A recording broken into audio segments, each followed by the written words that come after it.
Proverbs 15:33. The fear of the Lord is the instruction of wisdom, and before honor is humility. The fear of the Lord involves humility.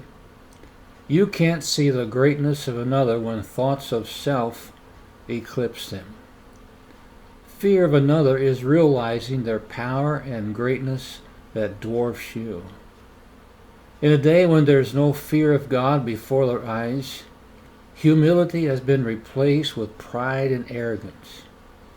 Men don't even think of God. I spoke to a man yesterday, and I asked him if he ever thought about what would take place when he died, where he would go. And he admitted he doesn't ever think about it, or what comes afterwards. It's because he didn't see a need for God, and he knows not his power to cast into the eternal lake of fire. What tragedy. What is humility, though?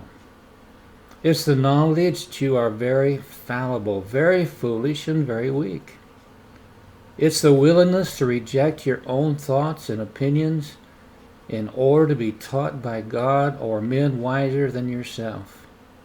It's the ability to take correction, confess your faults, and change your methods based on the instructions of others. It's the discipline to keep your mouth shut, avoid the conflicts of others, and forgive their offenses against you.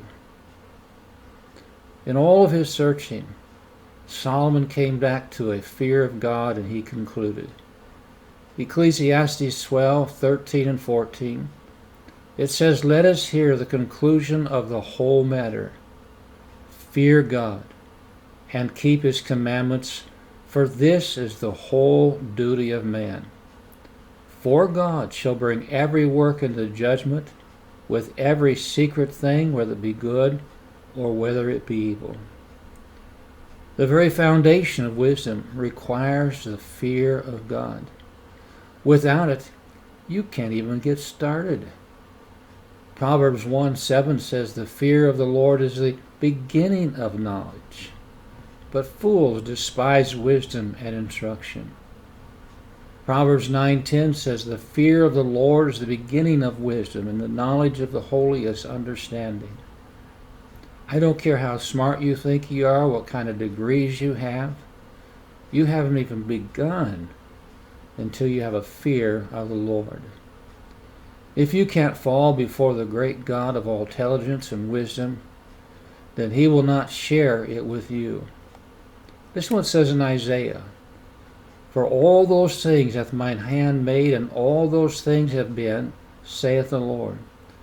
But to this man will I look, even to him that is of a poor and of a contrite spirit, and trembleth at my word."